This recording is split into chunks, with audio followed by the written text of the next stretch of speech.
Then candidate Trump made a habit of slamming Hillary Clinton for her lack of transparency. But a new piece just released by the Wall Street Journal says President Trump is in danger of following in her footsteps. The editorial board writing this today on the story of Russia's meddling in the 2016 election. Mr. Trump and his family are repeating the mistakes that doomed Mrs. Clinton. But despite the firestorm, a brand new poll shows that Hillary Clinton is still more unpopular than President Trump. Those are the numbers. Neither look so hot. Joining me now, Brian Lanza is the former Trump Transition Team Communications Director, and Adrienne Elrod, former Communications Director for the Hillary Clinton campaign. So, Adrienne, let me start with you. Apt comparison? Look, first of all, I disagree with what the Wall Street Journal, the premise of the editorial. But look, I do agree with the fact that Donald Trump and his emissaries need to be more transparent about what happened. We just learned today that there was an 8th person at this meeting that Don Trump Jr. had last year with the Russians. Why not just come forward and make all of this clear on the front end? Because what you're seeing now is a drip, drip, drip. We're constantly learning new information. It only adds to the narrative that there was potential collusion or even collusion with the Russians. I mean, there is a lesson in this when you look back at some of what Hillary Clinton went through and, withholding the emails, making it difficult to sort of come forward with what was going on. And some of those mistakes do appear to be surfacing in all of this, Brian. Yeah, I'm going to disagree a little bit. The only reason we know about this latest email is because they did disclose it. They went through their database of emails. They found something there, and they're disclosing it. It's not a lack of disclosure that's going on. It was here. About to be spilled by several newspapers.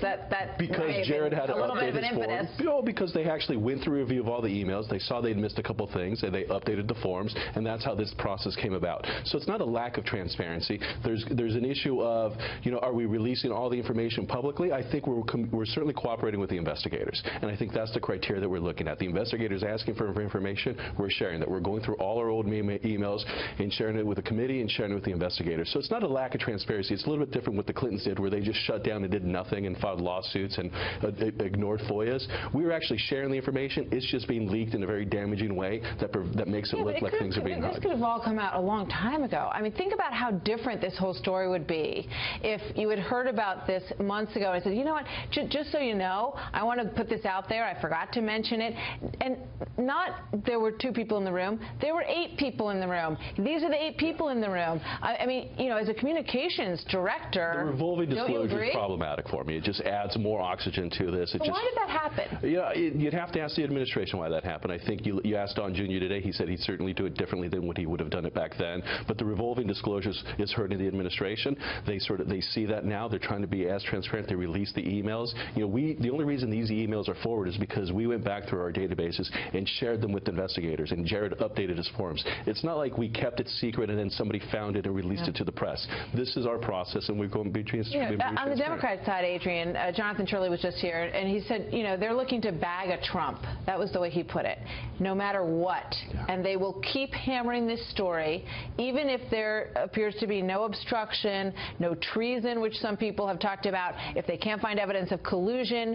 Is it for the good of the country, for the American people, to have that kind of approach to this whole thing? Well, look, it's not just Democrats. It's the fact that we've got a special counsel who's looking into this. We've got congressional investigative committees that are working in a bipartisan way. So this is not just a Democratic issue. This is something that you have. Yeah, but Democrats make a choice on whether or not to continue to hammer it or to say there's a special counsel on it. Let's see what I think we want to get to the bottom of the facts here. I mean, as a concerned American, take away being a Democrat or Republican, as a concerned American, I want to know if Donald Trump, if his campaign colluded with the Russians.